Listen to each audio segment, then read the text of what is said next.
Rapping, you're now live on YouTube. Patty, you have the floor.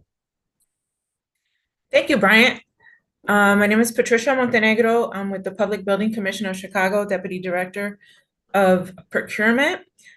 Before we begin our pre-bid conference, we just want to go over a few housekeeping items. Please make sure that you mute your computers and your cell phones. I think James has already put in the chat to make sure that your screen name has your full name and your company name. And please add your name to the chat. And then we're going to ask that everyone hold their questions to the Q&A session that we have towards the end of the presentation. Sounds good. Thank you. All right, so as mentioned, this is the pre-bid and technical review conference for the CIP Central Hearing Facility roof and MEP upgrades, contract number C1606. Today is December 13th. And we will go ahead with introductions and then followed by introductions of our eligible bidders. And so next on my screen is James Borkman. Good morning, everybody. James Borkman with the Public Building Commission. All right. And then PBC folk, if you can please continue the introductions. Thank you. Patrice, you're on mute. Patrice Norwood, Compliance, PBC. Okay, Lisa. Lisa Giveroff, PBC. Minnie Keys. Minnie Keys, Procurement, PBC. Jose. Good morning, everyone. Jose Barajas, Project Manager with PBC. Desmond. Good morning, Desmond Truitt, PBC. Robert. Good morning, everyone. Robert Ochi, PBC. Ryan. Morning, Ryan Ledoux with PBC Environmental. Thought I had seen Miguel. See. Miguel Fernandez, PBC. Thank you. And any other, I'm sorry, my screen is a little smaller on this end. So any other PBC members that I don't. Tanya Hirschley, Director of Finance, PBC. Thank you.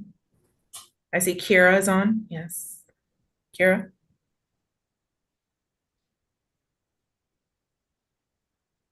Kira might have technical difficulties. All right. And then Jose or Desmond, do you want to go ahead and introduce the AOR team? Yes, today with us we have Richard from Rada Architects. If you want to introduce yourself and your team, please. Yes, Richard Rux. I'm here in a conference room with another gentleman who worked from Rada, who worked on the project, Cristian Encarnacion. And we have also been joined by a representative of the MEP team, Lewis Hamilton. Thank you. Yeah, Lou Hamilton with IMEG Engineers. Thank you. Patty, also, I do see our environmental team has joined us. Ian, if you want to introduce yourself and your team. Sure. Ian Jarrett, EAI. We did the environmental inspection and specifications. I'm here with Peter Dennis also as well. Morning, all. Good morning. Thank you. Is that all from the AOR and design team? Yes, thank you, Patty. Okay, thank you, Jose. And then I do see from AIS, our client, we have Francis. Francis, you want to introduce your team and who's with us on the call today? Sure. Hi, good morning. I'm Francis Rovatuso Strange, Director of Projects at AIS AEC Bureau. We have our newest Deputy Commissioner, Merrick. And I don't see, but I'll let him introduce himself. Merrick? Good morning, everyone. Mark Wisniewski. I am the new Deputy Commissioner over here at AIS AEC. Looking forward to working with all of you. Thanks. Thank you. Thank you, Francis. I did see Andre. Andre, do you care to introduce yourself? Yeah, Andre Wiggins with Transwestern Commercial Real Estate Services. We're part of the property management team for 400 West Superior and 740 Sedgwick. Thank you. All right, so want to make sure we've captured everybody from PBC, AIS, and the AOR team. Anyone that we left out, that may have left out from that team? Hello, good morning. My apologies. This is Kiara Trejo with PBC. I'm the project manager for the project. Hi, Kiara. Hi, how are you? I'm doing well, thank you. All right. Okay, so then other members or participants here, I'm going to assume, right, that they are from the bidding pool. So I will move forward to introducing the eligible bidders for this project. We have Class A. So I'm going to read off every name, and we thank everybody for their patience as we do this, but we just want to get an idea of who is present and accounted for based off of Class A as well as Class B. So we have Albright Construction. Anybody from Albright? Barton Mallow. Bergland. Blinderman. Brent Spolster with Blinderman. Thank you. Burling Builders. Okay. Clark Construction. Development Solutions. FH Passion. Friedler Construction. Henry Brothers. Hunt Construction Company. James McHugh. K.R. Miller. Madison Construction. Old Veteran Construction. Path Construction. Power Construction. Powers and Son. Solid. Ryan Michael, George Solid. Thank you. Turner Construction. Tyler Lane. Ujama. Danner. W.E. O'Neill Construction. Walsh Construction. Class B, Aldridge Electric, Inc. Brandenburg Industrial Service Company. Broadway Electric. Frederick Quinn. John Burns Construction. Oak Construction. Polus. R.T. Millord. Reliable and Associates. The Lombard Company. Okay. So the first half of the presentation will focus on procurement details of the project. Very brief overview of the project. It's located at 400 West Superior Street in Chicago. And the general scope of services consists of some building infrastructure systems, upgrades, exterior envelope repairs, roof replacement, and all of this additional information that you find on the screen. Our team will go over it in greater detail. The project does include add alternates, and we'll be going over that when we discuss the bid form. The time of completion, we have a substantial completion date of December 31st, 2024, with a milestone number 1 of March 29th, 2024. Again, all of this will be discussed by the team later in the presentation. We're just going over some project overview highlights. And then we have liquidated damages, $500 per day for milestone 1 and $2,500 per day for substantial completion for dates that are not achieved. All of these documents that we're going to be going over today are found in one of 2 places. We have our PBC website under the PBC's current opportunities page.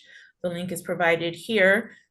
You'll find details like the book 1, any addendas that are issued, sign-in sheets, this PowerPoint presentation, who the eligible bidders are for the project, and then eventually after a bid opening, the bid tabulation will also live on the current opportunities page. Documents are also available online on Aloha Print Group's plan room, and the printer's contact information is available here should something happen. And so our website goes down or something, God forbid. So you have 2 online locations for documents. Our assist agencies, those listed on this sheet, also have been provided access to these documents. So you should find this document in book 1, instructions to bidders, as well as on our website by following this link here. The technical review meeting is immediately following this meeting. And then tomorrow we have a site visit scheduled for, well, beginning at 7 a.m., I should say. And contractors are to meet and sign in with the security at 740 North Sedgwick, I hope I pronounced that correctly, Street lobby. So in the lobby at 740 North Sedgwick.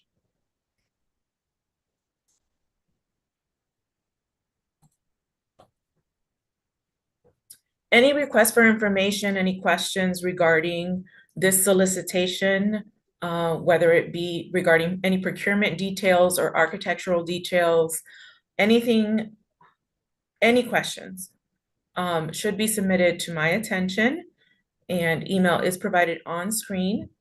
There is a deadline for questions of December 21st by 4:30 p.m.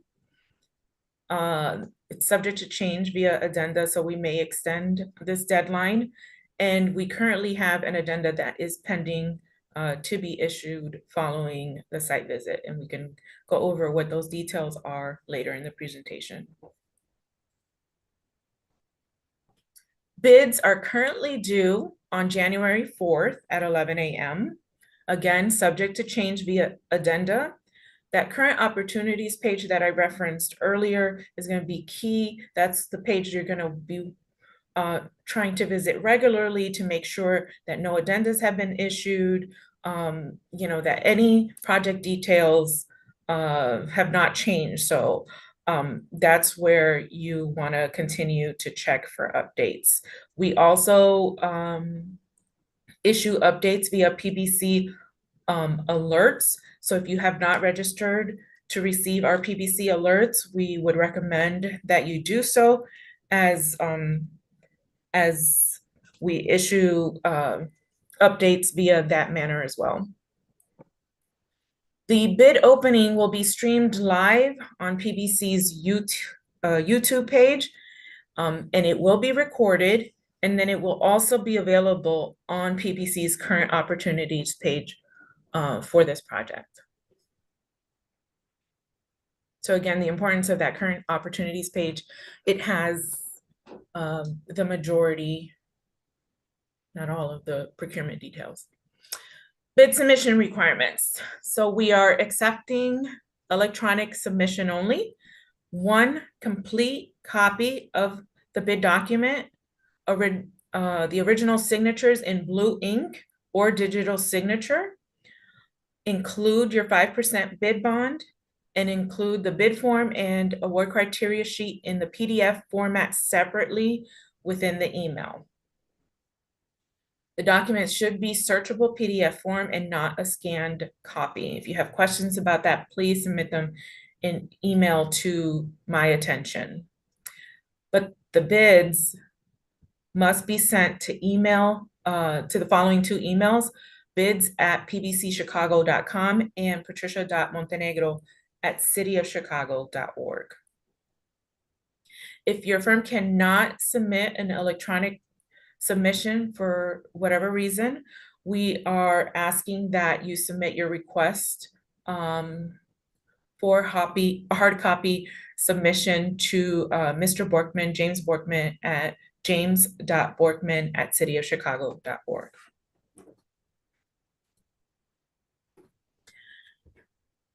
So bidders should have already received the electronic version of this document, the fillable version of this document.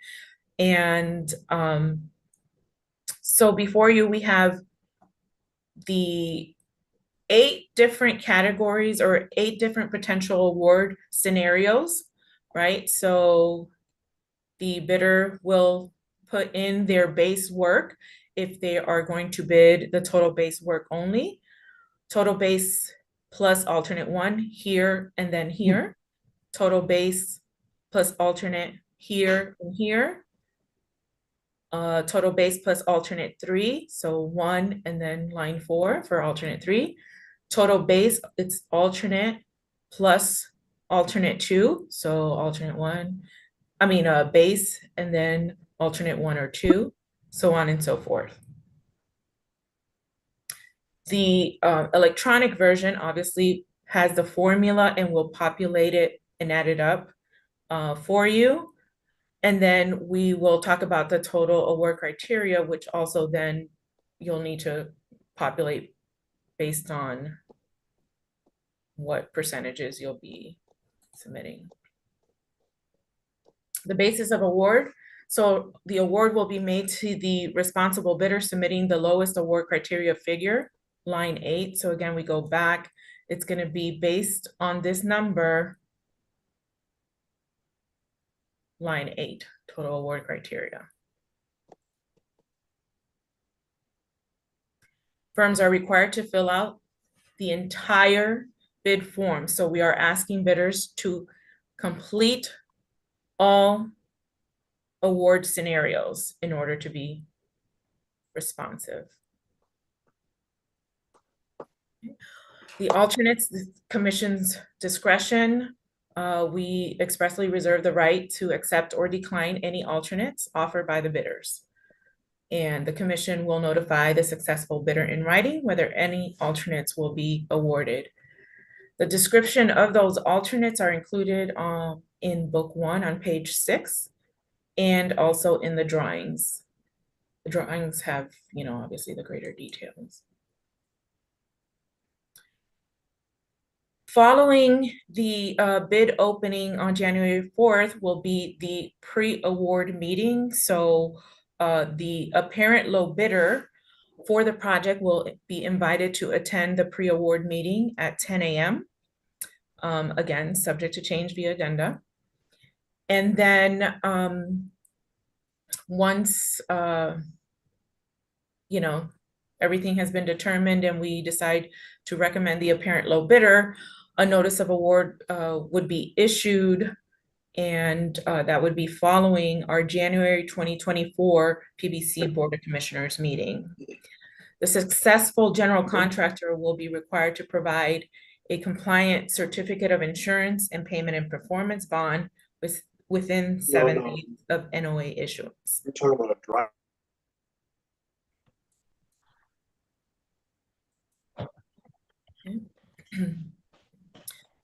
Book 1 and Book 2 highlights regarding budget, staffing, and additional requirements. The construction budget is listed on page 4 of Book 1. The current range is between $7 million to $7.2 million.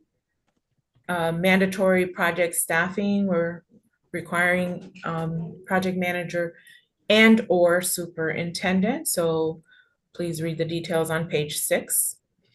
Scheduling software requirements also listed on page 6, as well as liquidated damages.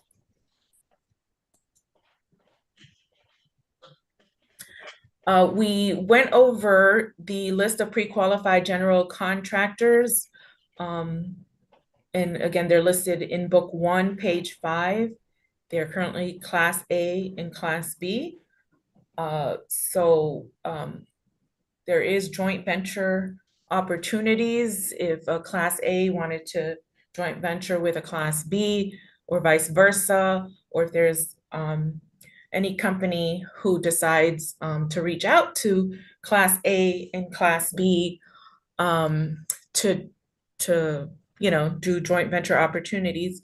We just ask that the controlling party be the one who is pre-qualified. So in other words, class A or a class B must be the controlling party.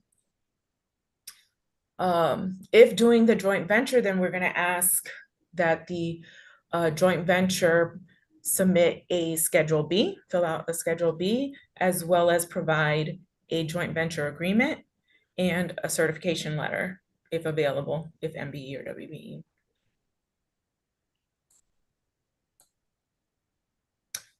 At this time, I will turn it over to Patrice Doyle, who's the Director of Compliance, and she'll go over the next few slides. Patrice? Thank you, Patty. You're welcome. Okay, so the award criteria, the maximum participation that you can give for minority journey worker, apprentice, or labor is 70%. The maximum that you can give on award criteria for apprentice, for female apprentice, journey worker, or labor is 15%. The community hiring goal for this project is 7.5%, and the city residency goal is 50% for this project. Next, please.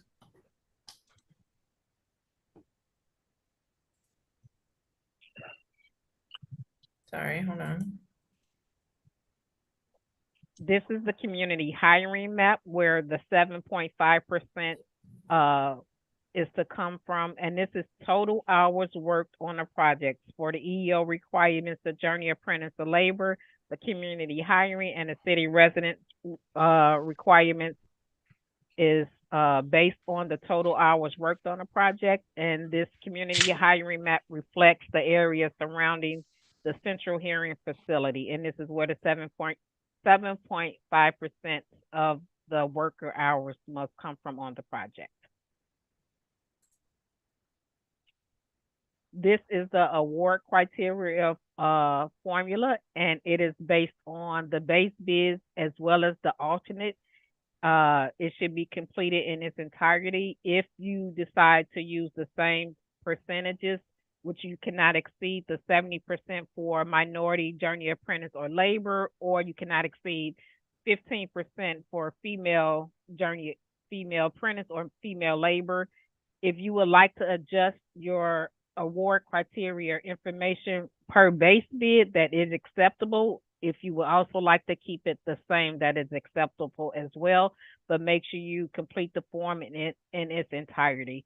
And this is where you will be deemed the lowest responsive bidder based on your award criteria goals. But once the contract is awarded, they will become requirements. And I also do want to highlight, Patrice, that again, if you're submitting, we're encouraging electronic submission, right? And this is in a fillable format already provided to the eligible bidders for populating. But if you are going to submit a request for a hard copy submission, then you would complete pages 17 and 18 of book 1 as well. The MBE and WBE goal for this project is 20%, 26% MBE, 6% WBE. When you submit your bid, you can submit your requirements based on the base bid, but also note if alternates are selected, then you have a period to cure your MBE, WBE goals if you have a shortfall. Meaning if you come in at 26% MBE and 6% WBE on your base bid, and we select alternates 1, 2, and 3, and now you have a 25% MBE or a 4% WBE, the MBE goals must be cured before the contract can be awarded. So just make sure that you are calculating that and be prepared to provide additional participation based on the award of the contract. We only accept certification from City of Chicago or Cook County. And also there's additional information for MBE, WBE in the Special Conditions Book 2, Article 23. We use B2G now as our MBE, WBE tracking system for established suppliers that are manufacturers, you receive 100% credit. For suppliers, you only receive 60% credit, and for brokers, you receive 0% credit. For MBE or WBE firms that are established business, please look at their certifications letter carefully, because you can only receive credit in the percentage of the year that they are. So some established business that are MBE, WBE at the time may only have 75% credit, 50% credit, or 25% credit, depending on their graduation status. So make sure that you are identifying that you won't be able to receive 100% credit for a MBE or WBE that is an established business. You have to submit Schedule D and Schedule C with your bid package.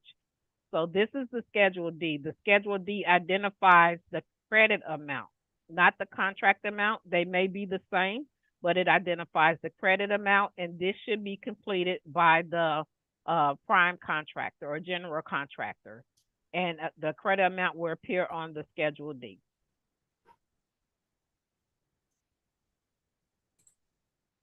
The Schedule C should be submitted by the subcontractor, and their scope of work should be identified on here. Their contract amount.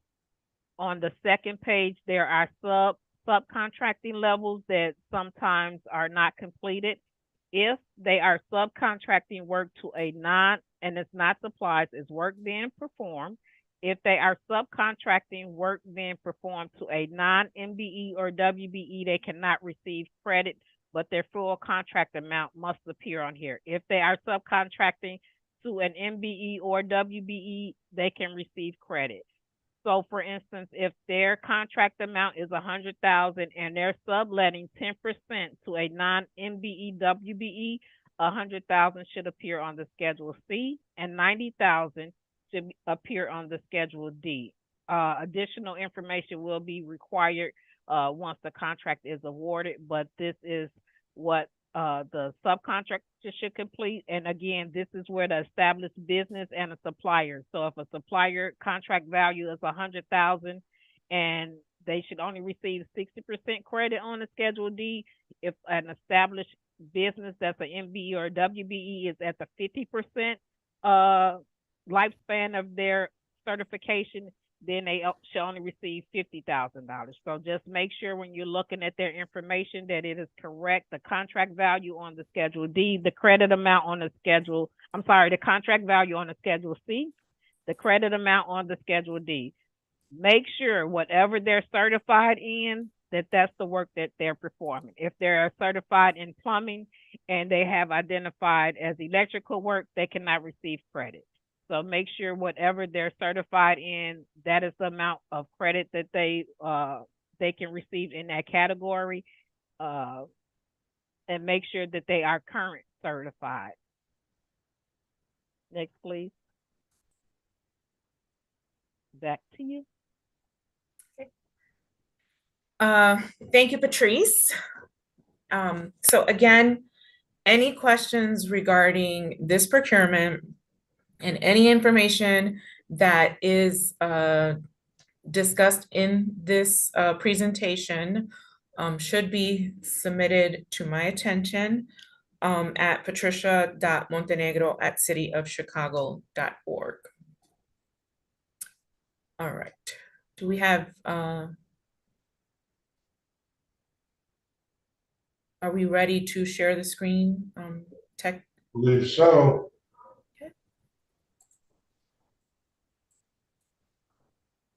Thank you, Patty. So we'll now move on to the technical review portion of the presentation. Richard, if you can pull up the slides. Doing so right now, sir. Thank you, thank you. In the meantime, I just want a friendly reminder.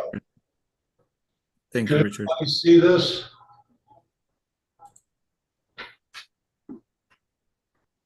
Thank you.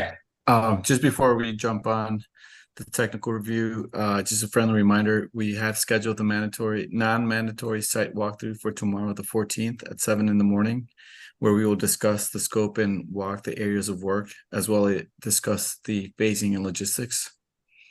As Patty had mentioned before, the Q&A session will be after the technical review, so if you can please hold off on all questions until then. I will now hand it over to Richard with RADA Architects to conduct an overview of the scope of work for the project. Oh, Richard. Okay, I'm also going to be, excuse me, got a bit of a cold. Helped here with by Lou Hamilton of IMEG. This first slide here is it's a view of the overall building. I don't know how familiar some of the bidders are with it. There's a 6-story portion which is right in front of you, and if you look off to the right, there is a 4-story portion of the building, and then off to the left, which goes down Superior Street, there is a 2-story portion of the building. There is work in all parts of the building other than perhaps the basement. It's mostly MEP work. The architectural work is largely in support of the MEP work, except there is some roofing and some masonry repairs, which we'll get into later. I don't know if Lou wants to give a quick overview of what the MEP scope is, or should we just skip to the various areas of the building? Yeah, let's get to the interior plans, because really all the work except for the roof mount chillers is otherwise all interior to the building. Okay, the next slide here. This is a site plan. The building takes up the entire site. There is no parking. The loading dock is covered. The whole building just covers the whole site. And it's cut, it's bordered by Hudson Avenue, Superior Street, Sedgwick Avenue, and then on the north side, there's an alley, and there are some high rises next to it. So let's go to the first floor. Oh, excuse me. We also have some fire escape work. We're removing all the paint. There's lead, I guess there's lead-based paint on it. There are environmental scope sheets for that prepared by others. They're in the bid documents. And we have to repaint this and make some structural repairs. There's some beams and some gratings, I believe, to be replaced. And as a part of the bid documents, we have included the report to the city about its current condition.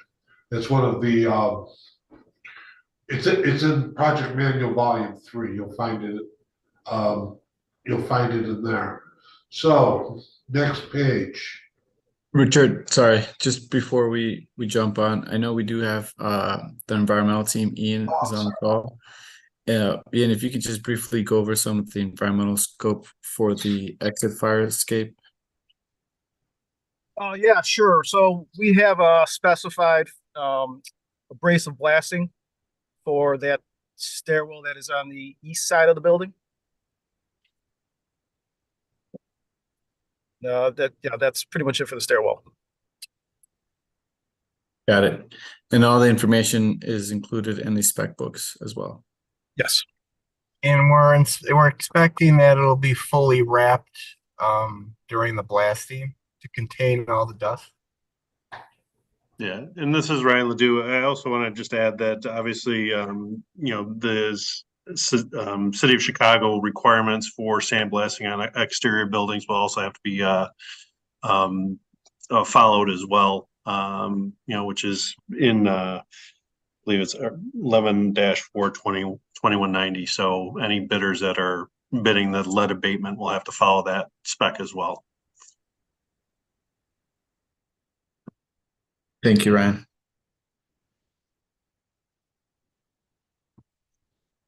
All right, Richard, you may continue to the next slide, please. Please. Okay, excuse me. Here we've got the first floor plan, the east side, which means that the right-hand side is Sedgwick Street. On the south side is Superior Street. North side is the alley. The basement, the only work going on down there is some remedial work at the elevator sump, and then we're putting on fire-rated back boxes on some of the controls. The controls just go through some fire-rated construction, and they need a little fire rating. That happens pretty much every floor, other than, of course, the sump work. Then the first floor, the air handler, which is in the center of the space, that's what's got the circle around it, is being replaced, and the walls and the door have to come out in order to get the old one out and the new one in. Beyond that, the MEP work is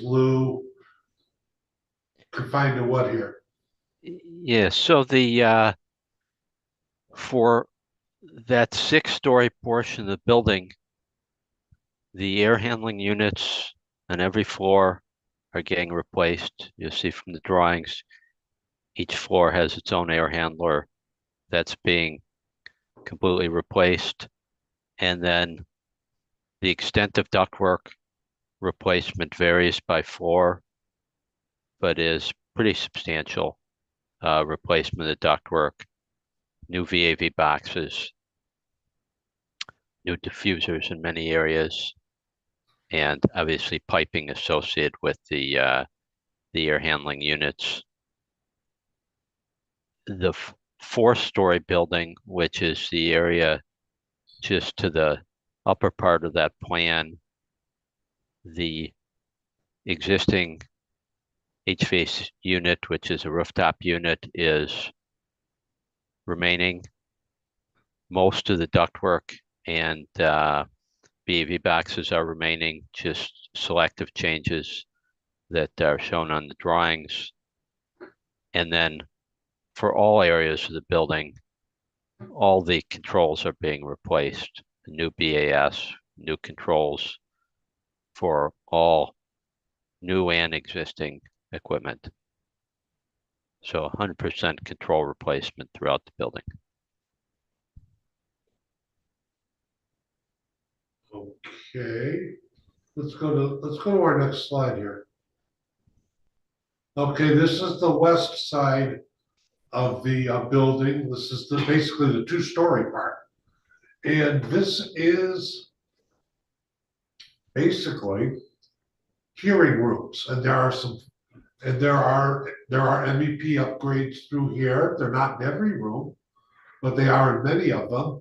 And it includes the replacement of some curved ceilings. We've got a detail for that. And then there's a lot of work in the mechanical rooms up on the north side. Lou, what are some details about all of that? Yes, so the air handling units that serve this area depicted on the first floor are remaining. They're getting some new coils, but otherwise the units themselves are remaining. The chilled water pumps and chilled water piping that's in those mechanical rooms to north is substantial replacement with new, which will go along with the chillers up on the roof. And then within this occupied spaces, there's selective remodeling. There's a handful of VAV boxes being replaced, some associate ductwork with that, and then there's other rooms where the existing is remaining. Again, all new controls being put in for every VAV box and space. And then a few miscellaneous electric heaters in that back corridor. Sounds real good. Let's go up to the second floor. Second floor, east side, the 6 and 4-story building is once again offices. Excuse me. Once again, we're tearing out the mechanical room wall and door to get the old air handler out and the new air handler in for the 6-story part. And once again, there is the work similar to what Lou outlined below, which is Lou. It's really the same as we talked about for the first floor. The 6-story portion, new air handler unit, substantial replacement of ductwork, new VAV boxes and controls, and then the 4-story portion, just more limited upgrade of controls for existing VAV boxes. Okay. Then the second floor west, once again, it's the ductwork and the ceiling replacement in support. It's the ceiling replacement. The work here, there's ceiling replacement in support of the HVAC work. I think it's a little less extensive here. Is it not, Lou? Again, the second floor, selective areas being reworked, selective boxes and zones being reworked. Large areas are just getting control replacement, but ductwork to remain. This whole area, the second floor, is served by 2 roof-mounted air handlers, which are in good condition, and you know, other than new controls are remaining as they are. Okay. Let's take a look at the third floor. Right here we have the third floor and the fourth floor. Third floor is on our right. Once again, the some doors and walls need to come out in order to move the air handlers in and out of the mechanical room. I think at the third floor, that third floor and 6th floor, I believe. Yes. There are some doors with existing security devices that are going to need to be accounted for. The drawings account for them. We basically, on all these floors, tell you to save the door leaf and put it back. And we're going to ask you to, we ask you to put back the door security devices, which is a card reader, etc. I think there's REXs on these doors, request to exits, and those all have to be put back. Here, and excuse me, I'm getting real dry here. Once again, there's the elevator work, which is just fireproofing some back boxes. 4th floor. I don't know, Lou, what do you care to add about the 3rd floor discussion? Same as the as what we've talked about for the 1st and 2nd floor for those buildings. Just the only variation on the 4th floor is that IDF room. There's the alternate to put in a new, dedicated supplemental cooling unit. Yeah, we got a slide on that coming up later for everybody too. Okay, so that was a spoiler. Good one. Fourth floor, once again, you know, tearing out a wall to get the air handler in and out. And, you know, the back boxes, ceiling replacement is shown. And, ceiling where you can remove ceiling and put it back. I think we've shown that on every floor, actually. And, you know, that's about it. That's about it. It's just like the rest of the floors. Let's go up to the fifth and sixth, I guess.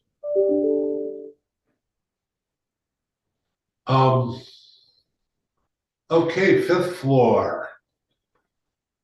Fifth floor, it's the same scope as the other floors, basically. So, selective ceiling replacement, support of the MEP work. Once again, we're taking out a mechanical room wall and door that has to be put back in order to get the air handler out. Access to the roof over the fourth floor is through the fifth floor restroom. There's no roof hatch from below. So there's a stair up, which, and a stair, no, there is not a stair up. There is a design in the drawings to put a little ship's ladder up to the door in the restroom, which is in the far upper left corner of the right-hand plan, the fifth floor construction plan. There's a little circle around it. But that's the access to the fifth floor, to the roof over the fifth floor. The roof over the fifth floor is being replaced, no matter what. It's part of the base bid. Then the MEP work, blue, is basically similar to what we have below, right? Yes, replacement of air handling unit and significant portions of the ductwork, new VAV boxes, and all new controls. Okay, one thing I forgot for the fourth floor. In the fourth floor, the ceiling in the fourth floor of the four-story building is being replaced in its entirety because the roof leaks have been so bad. It just has to be, it's all being trashed, okay? Or all the tiles are being trashed. Then we're gonna clean the grid and then put the tiles back. I had forgotten about that, I'm so sorry.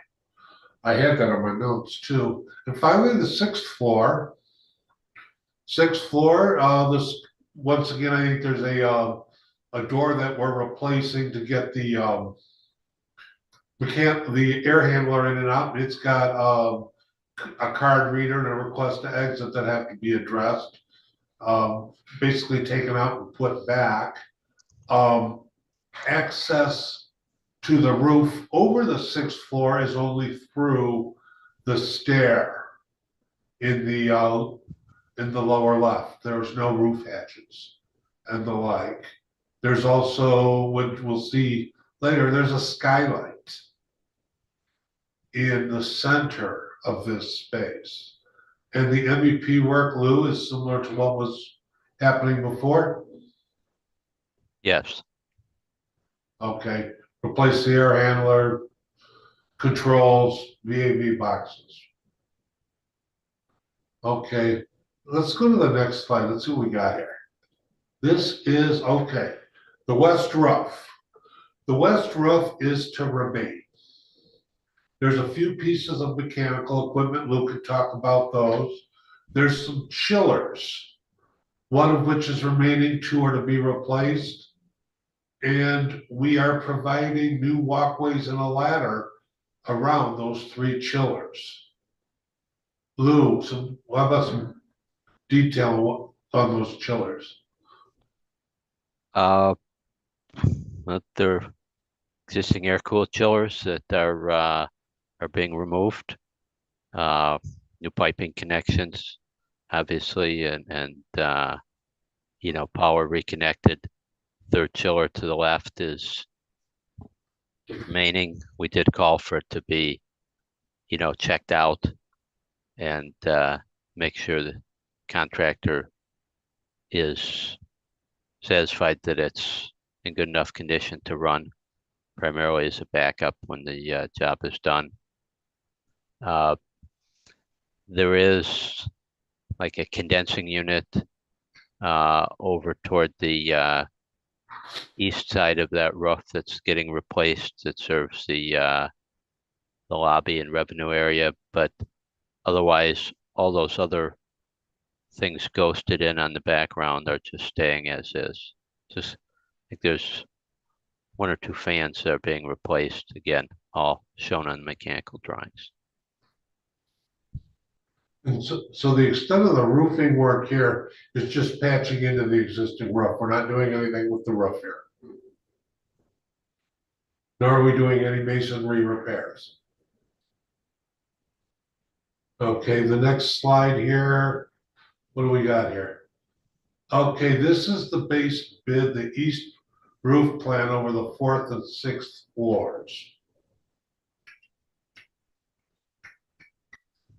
The base bid is to replace the roof over the 4th floor with a PVC roof and to do masonry repairs to the parapet and the like at the 4th floor, parapet for the roof over the 6th floor, also to some of the masonry repairs to the penthouses, paint the doors on the houses, etc. We're not re-roofing it as part of the base bid. It's an existing, that's a PVC roof. It's an existing PVC roof. The 4th floor roof, the existing roof was modified bitumen. They both have about 2.5 inches of insulation and roofing material before you hit the deck. Okay.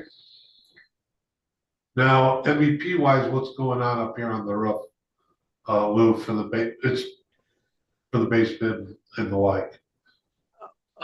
There's some replacement of ductwork on the 4-story roof. There's some poor duct conditions that are getting cleaned up in the process of the roof replacement. We're eliminating and patching some openings where ducts go down through the roof now. And then on the 6th story, there's a new large inline exhaust fan that is going up there and connected to that large duct next to the old elevators. Well, between the 2 elevator penthouses. Yeah. Yeah. Okay. And then we've got the next sheet, which shows the alternates that are up on the 6th floor. For the 6th floor, there is an alternate, number 1, which is to re-roof the building over the 6th floor. We have specified PVC for that too. There's another alternate to remove the lenses from the skylight. They're polycarbonate, and put in new ones, and that's going to involve putting in one more rib across the length of it. I think we have that shown in the new work. Also, the alternate 1, that's alternate 2, is the skylight work. Alternate 1 also includes re-roofing the penthouses. And they have gutters. The roof over the 6th floor only has 1 drain. We have not added another drain, but we have added an overflow scupper just beyond the roof drain. So if that does get clogged, the building occupants will know it right away. Because the water will start coming down a little bit. Very standard thing to do.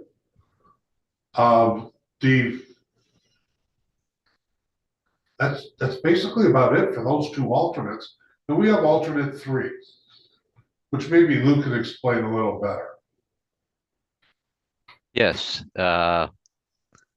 as mentioned previously, the fourth floor IDF room, the new supplemental air conditioning unit is being provided under this alternate with associated condenser on the roof and piping in between, just a standalone system.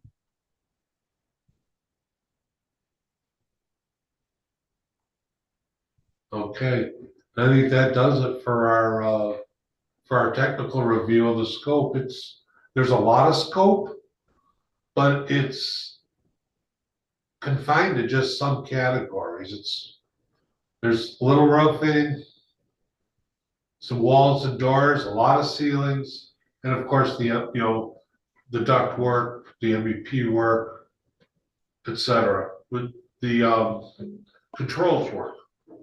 Yeah, I mean there is electrical power work associated with all the equipment being replaced, chillers, pumps, air handlers, but that's all shown on the drawings. That's really just all in support of the mechanical equipment. There are not any other upgrades to electrical systems. Fire alarm devices, duct smoke detectors, they are noted on the drawings to be removed from the old units and put back into the new units. But the fire alarm system, I believe, is the process of being replaced now. So all those devices should be new when this contract gets to those units. Just a matter of putting them back in the new systems. Thank you, Lou. Thank you, Richard. Patty, do we want to open it up now for Q&A? Yes. Yes, and I do want to kind of just say though first that we'll be answering questions as they are presently or as they presently appear on the drawings. And then any questions that would result in a modification to the documents you would see sent via an addenda. So I just want to make that clear, right? Nothing that is kind of said here until it's made golden in an addenda will change the documents.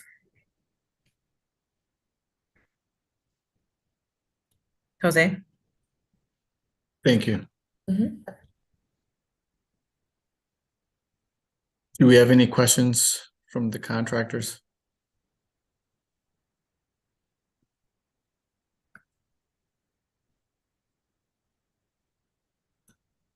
I know we have a question in the chat. We wanted to go over that. Are new VFDs being installed for each HU? Lord, what type of BAS will be installed? So there are new VFDs associated with the air handling units. That's all shown on the drawings where those go. And as far as the BAS, it's it's an open spec. It's a BACnet system. It uses the City of Chicago standard, so it's the Tritium Niagara platform. It's got to be a system that'll be be able to be interfaced with the citywide network. But there's multiple control contractors that can execute that, bid that. Hey, hi, this is Tim with AIS. I just want to make it clear with this BAS question that within the city specs, there are a few vendors listed there, and we definitely need to be working with them because the system within this building needs to speak to the system in the greater Chicago system. So just be really clear that you follow not just the specs, but the vendors within those specs in particular. Just want to toss that out there. Thank you. Hi, Tim. We'll make sure that the team looks through that with the architect. Great, thank you. We have another question. How do we quantify the amount of devices that are currently in the ceiling tiles that are being replaced? So, Jose, do you want to start with that one or direct it to one of the team members? Lou or Richard.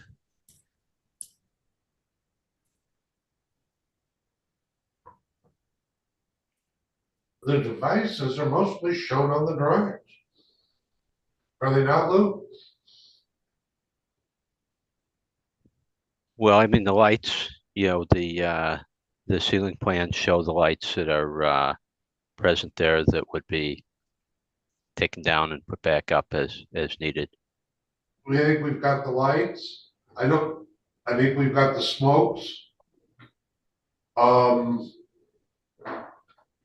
We've got the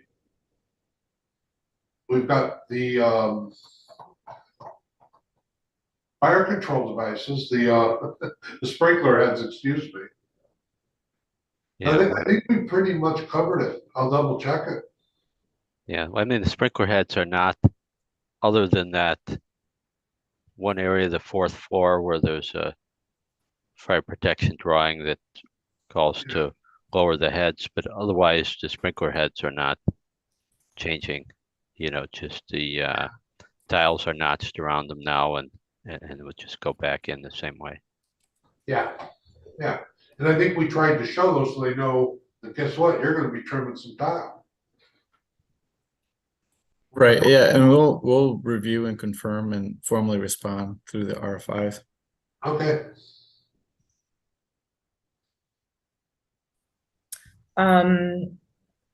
Someone stated that the current life safety system is being upgraded. Do we know who is handling this upgrade?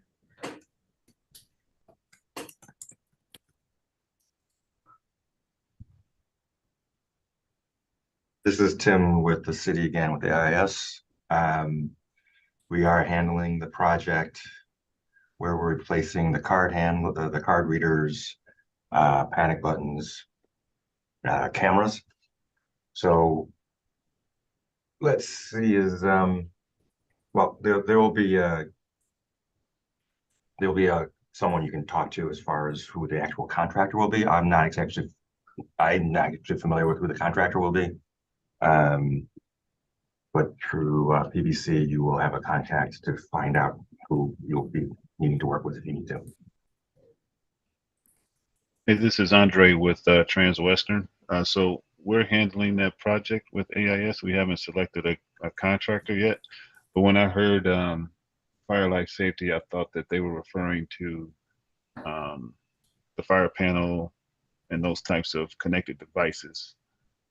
When someone noted fire life safety, that's what I thought of. So yeah, we were told that the fire alarm system was being replaced also, but that's not part of this project. That's the part I wasn't aware of. So I was trying to get clarity on that. Is that true? That's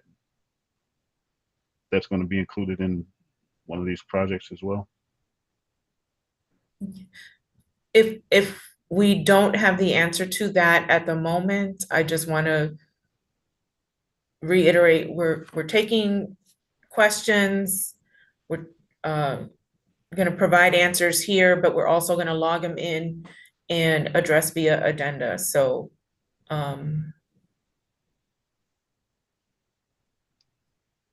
do we have a follow-up response for Andre on it before? Yeah, I just remember one of the contractors asking a question, and then one of the responses was that the devices connected to the fire life safety system will be upgraded. I just wanted to make sure or clarify that, because as of today, I don't have any information on those devices being upgraded or the panel. Okay, Kira, you were gonna say something? Yeah, no, I was going to state that the fire alarm system is not a part of this project. That is something that was previously removed from the scope of work. And I know that AIS was going to take on some of the work, but I'm not sure, AIS, what I know that they're doing all the security stuff, but I'm not sure if the fire alarm system is part of their scope, but it's not going to be a part of this project that we're discussing. Thanks, Kira. Sure.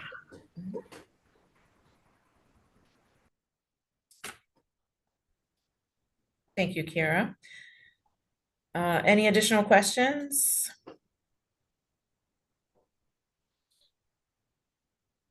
All right. Before we wrap up, I just have a few reminders. This is a non-mandatory pre-bid and non-mandatory tech review.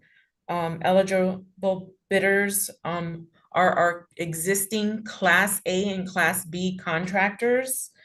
The sign-in sheets will be posted on the current opportunities page, as well as, again, a reminder that everything else related to the procurement will be posted on that page. And please sign up for PBC alerts to get the most recent updates on this project. And lastly, all questions, regardless of who the presenter was today, should be directed to my attention at patricia.montenegro@cityofchicago.org. Okay.